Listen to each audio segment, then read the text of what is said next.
नमस्कार, श्री स्वामी समर्थ. तुमचं सर्वांचं माझ्या चॅनलमध्ये खूप खूप मनापासून स्वागत आहे. तर आज आहे रविवार. आजचा तुम्हाला दिवस खूप छान आनंदात जावो हीच मी स्वामींचरणी प्रार्थना करते आणि आजच्या व्हिडिओला सुरुवात करते. तर सगळ्यात प्रथम सर्वांना श्रावण महिन्याच्या खूप खूप शुभेच्छा.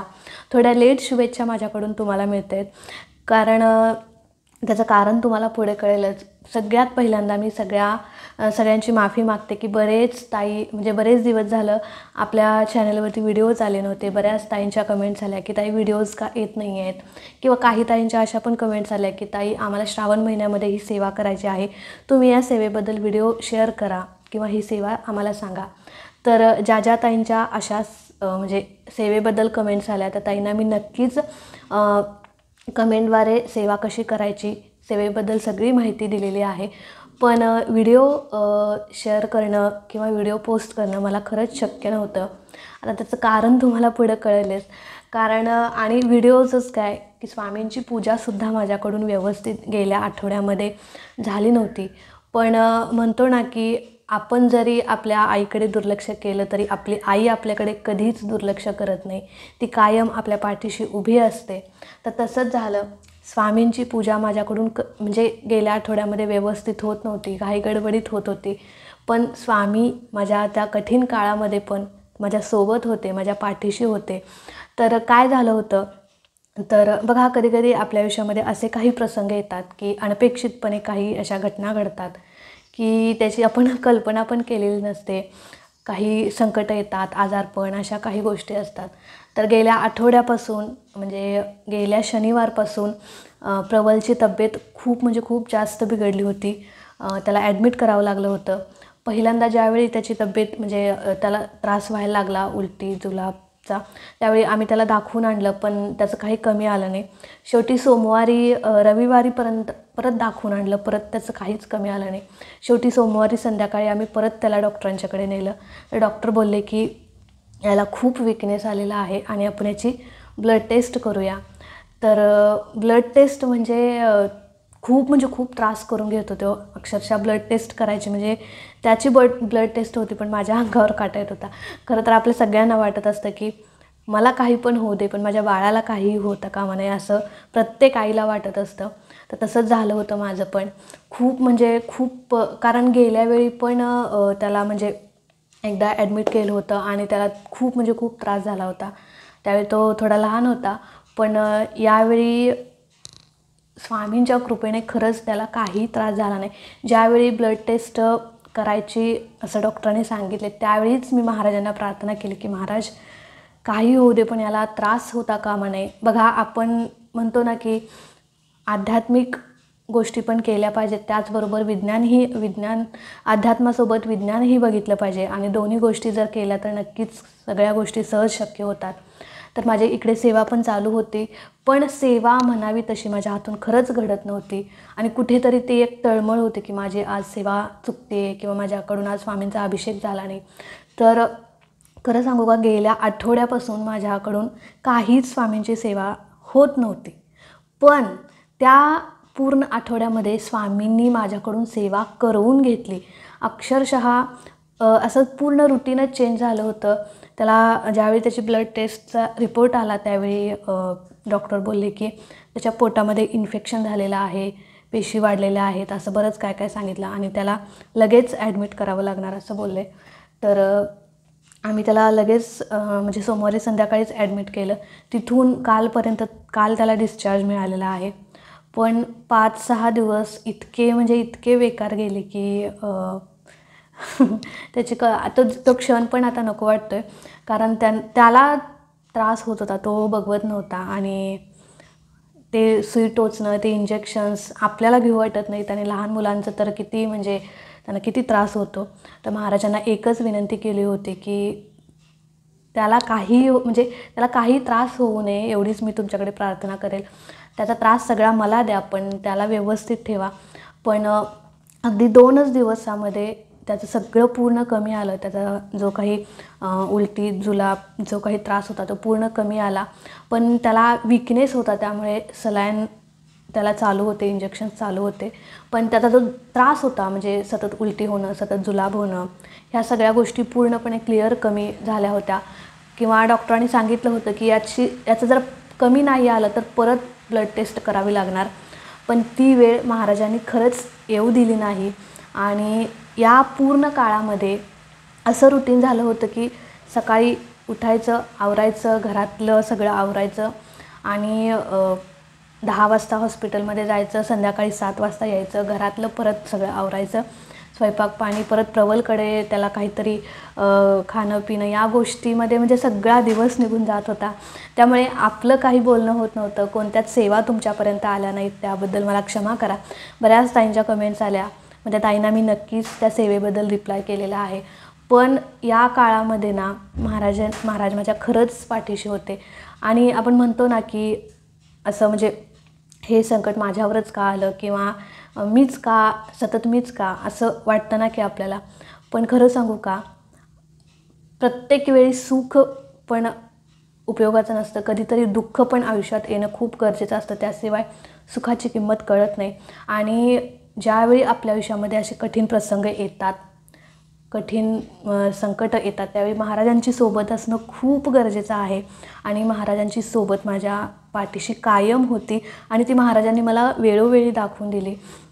ज्या वेळी म्हणजे ज्या वेळी आम्ही त्याला सकाळी हॉस्पिटलमध्ये घेऊन जायचो, संध्याकाळी आणायचो, तर जाण्याच्या आधी तो महाराजांना मुजरा करून जायचा. खरं तर फक्त तो 2 वर्षाचा आहे. परवा 4 ऑगस्टलाच त्याचा बड्डे झाला, तो पण आम्ही सेलिब्रेट केला नाही कारण त्याची तब्येत बरी नव्हती त्यामुळे. तर तो रोज सकाळी यायचा, महाराजांच्याकडे बसायचा, स्वामींना मुजरा करायचा आणि मग आम्ही हॉस्पिटलमध्ये जायचो. महाराजांना सांगायचा की महाराज स्वामी मला लवकर बरं करा. तो लहान आहे पण तो आज सगळं बोलतो, क्लिअर बोलतो आणि स्वामींच्यासोबत तर इतकं छान बोलतो ना की असं वाटतं ना, म्हणजे त्याचा आणि महाराजांचं काहीतरी वेगळंच नातं आहे. आणि खरंच सांगू का, महाराजांचाच तो प्रसाद आहे, तर तुम्हाला पण माहिती आहे. आणि खूप छान बोलतो असं, स्वामी तुम्ही जेवला का, किंवा मला लवकर बरं करा, तुम्ही माझ्या पाठीशी राहा. म्हणजे मी त्याला सांगत असते, पण आपण जरी सांगितलं तरी लहान मुलाने ती कृती करणंसुद्धा तितकंच महत्त्वाचं आहे. तो सगळं ऐकतो, महाराजांना नमस्कार करतो, मुजरा करतो आणि याच्यापेक्षा अजून काय हवं आहे. पण महाराज खरंच त्याच्या पाठीशी होते, त्याला जास्त काही त्रास झाला नाही. आणि या काळात माझ्याकडून काहीच सेवा झाली नव्हती, पण अशा काही गोष्टी घडल्या. म्हणजे माझं सध्या 108 पारायण चालू आहे, म्हणजे 108 पारायणाची सेवा चालू आहे. त्यामध्ये पण खंड पडेल असं मला वाटायचं की आता कसं करायचं, दिवसभर तर आपल्याला वेळ मिळत नाही. आणि सकाळी तर अगदी 5 मिनिटात मी देवपूजा करायचे, पण देवपूजा मी कधीही चुकवली नाही. 5 मिनिटात घाई गडबडीत पण असेल ना मी करायचे आणि जायचं. पण सेवा माझ्याकडून खरंच इथे बसून होत नव्हती. तर मी काय करायचे की प्रवलला सलाईन लावली, इंजेक्शन्स लावली की तो झोपला की, थोडा पाऊस येतो त्यामुळे आवाज तुम्हाला कमी येत असेल, तर तो झोपला की मी तिथे बसून म्हणजे हॉस्पिटलमध्ये बसून सेवा करायचे. आणि इथे बसून खरंच मला शक्य नव्हतं कारण रात्री खूप उशीर व्हायचा. पण रात्री आल्यावर, घरी आल्यावर काहीही होऊ दे, 11 वाजू देत, 11:30 वाजू देत, मी 108 पारायणाची जी सेवा आहे ती चुकवली नाही. मी असं म्हणत नाही आहे की मी एवढं म्हणजे काम असून, एवढं हे धावपळ असून पण मी सेवा केली, मी किती महान आहे असं मला म्हणायचं नाही आहे. पण ती सेवा जी आहे ती महाराजांनी माझ्याकडून करून घेतली. आता करून घेतली कसं, खरं सांगू का, दवाखान्यातून आल्यावर घरातलं काम यामुळे इतकं म्हणजे कंटाळा यायचा. त्यात प्रवलचं तो आजारी होता, त्याच्याकडे सतत लक्ष द्यायला लागायचं, त्यामुळे खूप कंटाळा यायचा, असं काहीच नको वाटायचं. जाऊन झोपावं की काय, असं झोपावं असं वाटायचं. पण अक्षरशः एक दिवस असं झालं होतं की आले, स्वयंपाक वगैरे केला, प्रवलला थोडं खाऊ घातलं आणि डायरेक्ट मी झोपी गेले. काहीच भांडी वगैरे काहीच मी स्वच्छ केलं नाही, काहीच. पण आणि सेवा पण केली नाही त्या दिवशी. म्हणजे 108 जे पारायण चालू आहे ती सेवा पण घडली नाही. पण ज्या क्षणी जाऊन झोपले त्या क्षणी म्हणजे झोपले, पण झोप लागत नव्हती मला. कुठेतरी काहीतरी चुकल्यासारखं, काहीतरी राहिल्यासारखं वाटत होतं. तर असं सारखं महाराजांचा चेहरा डोळ्यासमोर यायचा. शेवटी झोप पण लागेना आणि म्हणतो ना की एक तळमळ असते की ही गोष्ट आज माझ्याकडून राहिलेली आहे, माझ्याकडून ही सेवा झाली नाही. तर खरंच सांगते, तिथून उठले 11:30 वाजले होते रात्रीचे. परत इथे येऊन बसले, 108 म्हणजे सॉरी 1 पारायण केलं आणि मग जाऊन झोपले आणि मग त्यावेळी शांत झोप लागली. तर मी असं म्हणत नाही आहे की मी एवढी धावपळ असून सेवा केली, कशी केली. तर माझं फक्त एकच म्हणणं आहे की ज्यावेळी आपण संकटात असतो, ज्यावेळी आपण दुःखात असतो, त्यावेळी ह्या ज्या काही गोष्टी घडत असतात ना आपल्यासोबत, त्या महाराज करून घेत असतात. महाराज आपल्यासोबत पाठीशी कायम असतात.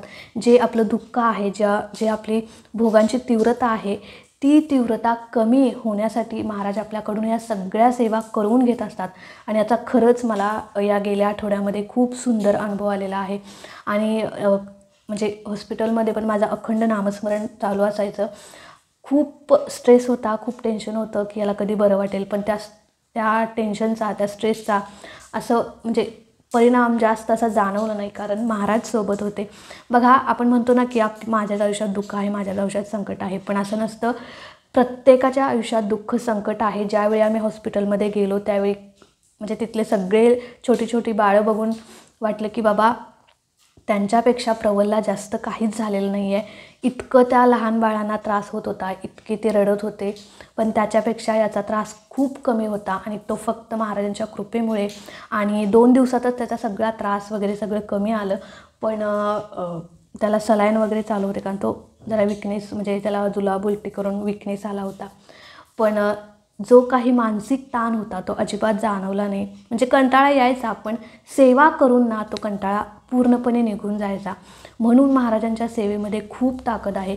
कितीही तुमच्या आयुष्यात दुःख येऊ, संकट येऊ, महाराजांची सेवा सोडू नका, सेवेचा कंटाळा करू नका. तर काहीच सेवा तुमच्याकडून झाली नाही ना, तर महाराजांचं अखंड नामस्मरण चालू ठेवा. नामस्मरणाची ताकद खूप मोठी आहे.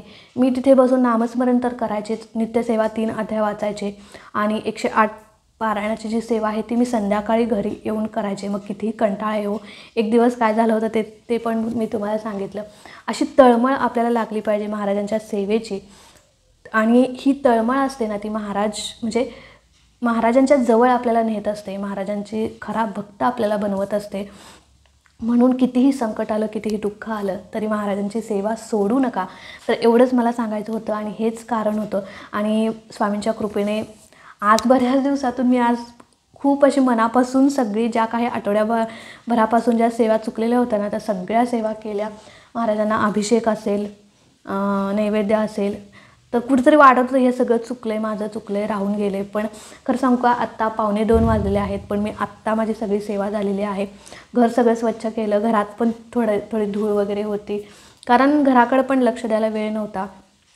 पण म्हटलं पहिल्यांदा घर वगैरे स्वच्छ करू आणि निवांत महाराजांची सेवा करू. आणि ह्या सगळ्या सेवा करून झाल्यानंतर खूप छान वाटलं, खूप समाधान वाटतं आहे. आणि महाराजांच्या कृपेनेच प्रवल पण आता व्यवस्थित आहे, त्याचा त्रास पूर्णपणे कमी झालेला आहे. म्हणून महाराजांची सेवा सोडू नका. कुठेतरी अशा छोट्या छोट्या गोष्टींमध्ये पण आपल्या महाराजांचे अनुभव येत असतात, पण ते आपल्याला कळणंसुद्धा खूप महत्त्वाचं आहे.